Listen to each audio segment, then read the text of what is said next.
Friends, we are on a mission. Our mission is to show you the best that the eastern United States has to offer. Waterfalls, vistas, towers, trails, mountains, memories. Well, good afternoon, friends. Today we're going to talk about adding batteries to our camper. Today we're adding a second battery to our Wildwood X-Lite camper here. And we're going to tell you all about what that's going to gain for us, what it's going to allow us to do, and what we've got planned for the future. If this is your first time here, be sure to subscribe.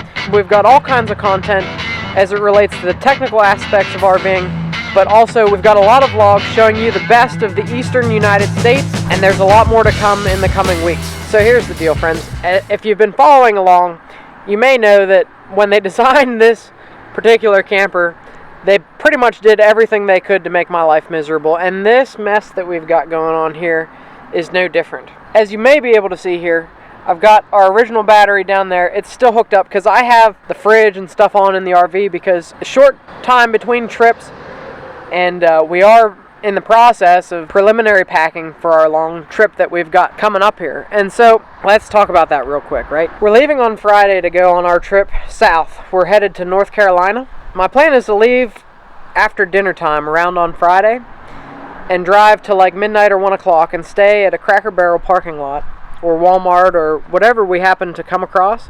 I've already looked into some Cracker Barrels on the route, so I think that's probably what we're going to do.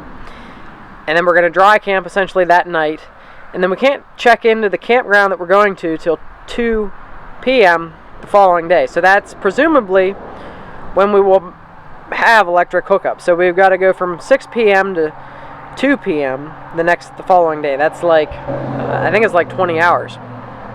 Now, of course, the truck will be charging the camper while we're driving, so that does help. But you're only getting, if you don't have a DC to DC charger, you're only getting about 5 amps from the truck to the camper, and that's, the fridge is going to be pulling amperage that whole time. So I'm pretty much thinking that our original battery that came with the camper is not going to do it for us, and there's several reasons for that. It's a Group 24 battery, and I think it's got about 60 amp hours, but I haven't been able to find exact specs on that.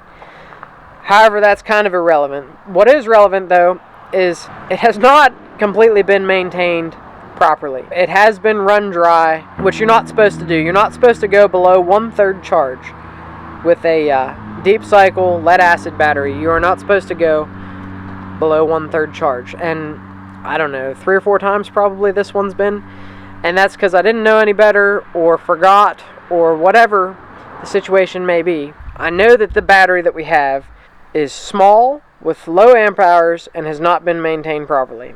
What I was originally intending to do was get 2 6-volt golf cart batteries, and that's what a lot of people do, and that's your best way to get the most amp hours possible out of 2 batteries on the front of a rig like that. What they do provide may be considerably more than what I actually need to do the things that we are looking and intending to do, which, it's not just this coming trip. We are planning a boondocking adventure for this fall, so make sure you're subscribed because that's going to be fun. It'll probably be like the first weekend or so of November. So I've kind of come to the conclusion, and I seen this on Finding Our Someday did a video on, how they travel as far as battery power and solar and that kind of stuff, and they recommended 2 29 DC, that's the group size, batteries from Walmart. There's several reasons why I've decided that that's the right choice for us. I think it's the cheapest way for us to be able to do what we intend to. So those are 100 amp hour batteries each, so we'll have 200 amp hours combined. They're $89 a piece, so you're looking at $180 to get this done. Plus you gotta buy the battery cables, which we're going to talk about. I'm not an electrical guru, so I really don't know exactly how much it's going to take to get us through a weekend or whatever. And we'll talk about the boondocking thing, but I know for certain this is going to be enough power for Friday into Saturday. And so that's the kind of stuff I want to guarantee. And everything else, we're either going to buy a generator or something. We'll talk about that later. But that's kind of what they recommended, is those 2 batteries and a small generator to charge them. And that should get you through quite a bit. And, they dry camp and boondock a lot. You see them out west all over the creation. So Two 100 amp hour batteries. That's what we're going with. And the good part about Walmart batteries is there's Walmarts all over the place. So no matter where we are in the future, if we have battery issues, it should be easy to pick them up. Now, our Walmart didn't have them out on the shelf. I called ahead of time, actually, and they had to look for them and find them and stuff. The 27 DC, which I think is 80 amp hours, a little more common. And I did see they had those in stock there today. But I'm happy that we got the 29 DC, all except for the fact that this rig just does not have the space up there to put them. So that's what brings us into the mess that we've got going on up here. So friends, if you're getting into such a thing, I do recommend that you disconnect your propane bottles and you move them elsewhere, just because in the rare instance when you're dealing with the batteries that sparks or something may ignite propane, you know, it would end your life, obviously. So I've gotten them out of the way, and there's more than one reason for that as it relates to this. So these battery boxes that I bought, they're from Camco. I got them on Amazon. I'll link to them below, as well as the Walmart 29 DC batteries. And so I did get two of them, because even if the battery would have, one battery would have fit in the one that came with the camper, I like things that match. I have OCD. So we got two Camco ones. But the situation here is such that they don't fit very well.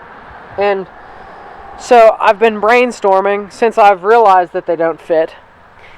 And, you know, maybe the two 27 DC batteries, which would have been 80 amp hours apiece, would have been able to fit. But I still don't know if they would have been able to fit side by side. So don't, like, quote me on that, because I have no idea. But what we're going to do here, I have unscrewed the propane bottle stand. And because on our rig, in a previous episode, we turned our power jack sideways, but I think even if it was still the way that it was originally orientated, there is and would have probably been a small amount of room to move the propane bottles forward, and so that's exactly what we're going to do. I was a little leery about poking more holes in the frame, but you know, there's holes in the frame from how they have it mounted, so I don't see why I can't just use self-tapping screws. And so, friends, you can see that it is fairly rusted in this area, and I'm not exactly sure how that's occurred. The rig has really not been exposed to salt or inclement weather, and it is garage kept, so it is weird. I am going to be repainting that stuff, and I am going to use what I use to rust-proof the truck, the CRC rust inhibitor, which I have laying around here someplace. And so I'm going to make sure all that gets coated real well, because, you know, I don't want any added corrosion, especially being that we're poking more holes in the top of the frame. But then, moving the propane bottles forward, I'm going to try to orientate the batteries north to south, I guess you would call it, tongue to bumper, long ways.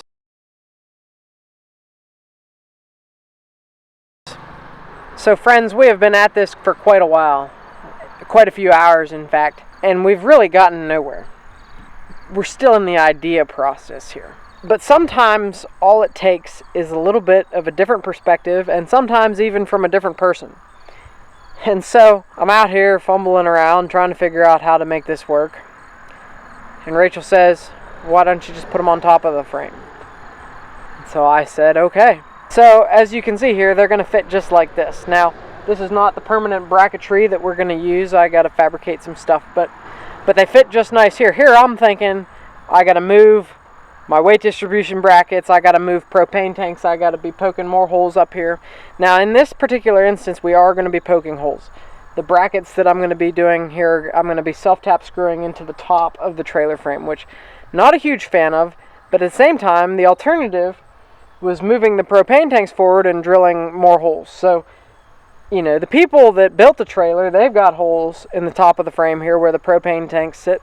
I'm also fairly convinced that the top of the trailer frame is not where most of the weight actually rides. It's on the sides. You know, that's what keeps it from giving. And the top just kind of holds the two together. So I think we'll be okay. So this setup here with the batteries up here, like it is, that's going to work out pretty good, I think. So let's get this all bolted up, and then I'll show you how to wire these in parallel so that you still have 12 volts with two 12-volt batteries. Okay, friends, so here's the propane bottle holder thingy.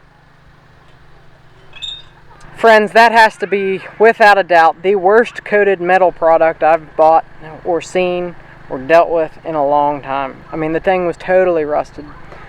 The whole finish that's on it basically flaked right off. So, this is just Rust-Oleum Rust Reformer.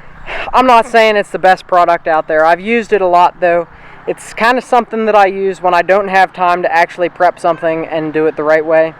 It's cheap, it's easy, it'll do the job, and it's black again. I'm going to put 2 coats of that on it, and then I'm going to coat it in the CRC rust inhibitor. I also did the rails on the camper, where I'm putting the new batteries.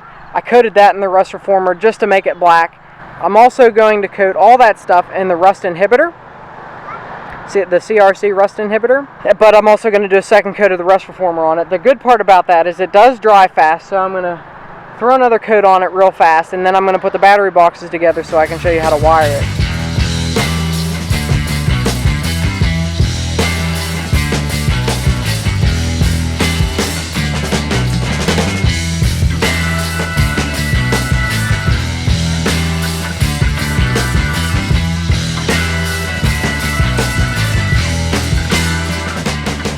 We talked about before, this is probably a very important thing to have as an RVer and as a homeowner and just in life.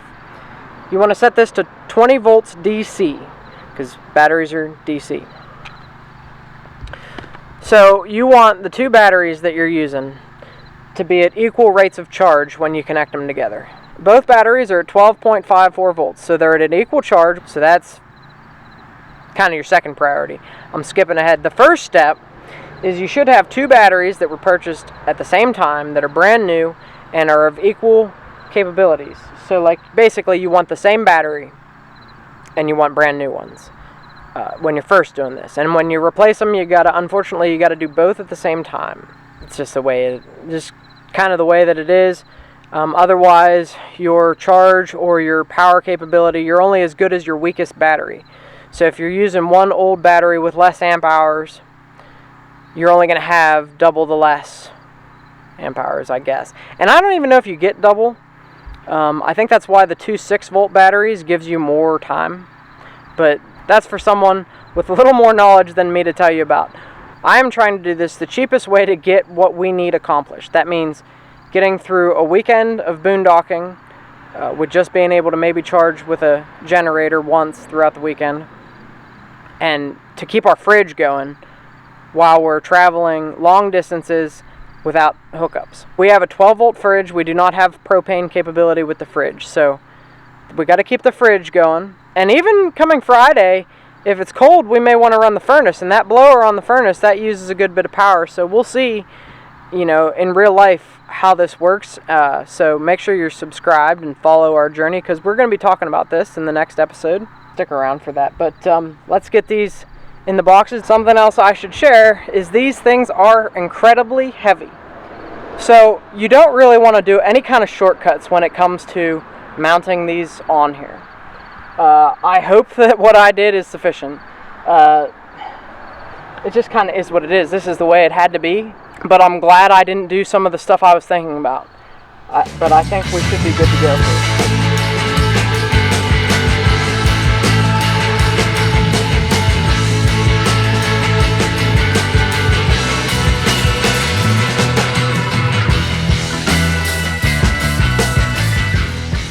So friends, an incredible amount of this is a learning experience for me. Do your research and due diligence when you're picking batteries and cables and stuff. But from what I understand it, you want to make sure your battery cables that you're using are bigger than the batteries to the camper itself. And so that's the only firm requirement that I found as it relates to battery cables. You'll see a lot of people using some really, really thick cable, and the thicker the cable, the less resistance. And this is 4-gauge wire, which I bought at Walmart with the batteries. This is what they had. Unfortunately, they're both black, which is annoying. I'd like to have one black and one red, but they didn't have it. And you can make your own cable if you've got the tools and the knowledge to do that, but this was like $5. So, I mean, self-explanatory. It's easy to to use what I got. The only problem that I'm currently facing is that I think I shorted myself just a wee bit. These I think are 24 inches. I thought there was no way in the world it wouldn't be enough. Now that does reach, but you know, it might be finangled a little more than I'd like. So when you're wiring these batteries in parallel, it's going to be difficult to see, but so the positive of one battery goes to the positive of the other battery, and the negative of the other battery goes to the negative of the battery. The positive of the camper goes to the positive of one battery, and your negative wire from the camper goes to the negative of the other battery. Now, there's a ton of debate on the internet as to whether this matters, and some people say you can have your camper hooked up to both connections to the same battery, and there's other people that say you gotta have them opposite, so one battery to the positive, one battery to the negative. I don't know if it matters, personally, no idea. But what I will tell you is there are people that think that it does, and so I'm going to go with them. It's just the way it's going to be. So I have the positive hooked to the right battery, and the negative is hooked to the negative battery. So friends, after having made all your connections, you can go ahead and turn your battery disconnect back to on, and then test it. Test your gauge in the camper and make sure it shows whether you got full battery charge or whatever. And also test your lights and systems, and everything should work just the way it should. I had to unplug mine from shore power in order to make those tests. But we're going to remain plugged into shore power up until Friday, and then we're headed out. But I don't know. I think this is a pretty clean setup. I'm pretty happy with it. I'm actually way more happy with it than I expected it to be. I expected this to kind of be a total disaster. But yeah, I mean, look, it looks good. I did have to move the ground connection to the camper because it wouldn't reach, and I did want to have it connected to the separate batteries, not the same one. So she's all connected, she works, and we're ready to go. We left at 5:30 p.m. yesterday, and it's 6:30 p.m. now, and we have had no hookup electricity since then. And our two 100 amp hour batteries are, according to this gauge, 2/3 full. So I would consider that an overwhelming success. They did the job that they needed to do. The truck charges them obviously a little bit while we've been driving, and as you know, we've been driving an awful lot. The real test for them will be in an upcoming episode when we go boondocking for a weekend. We'll see how they do with that. But very pleased with that setup. So, okay.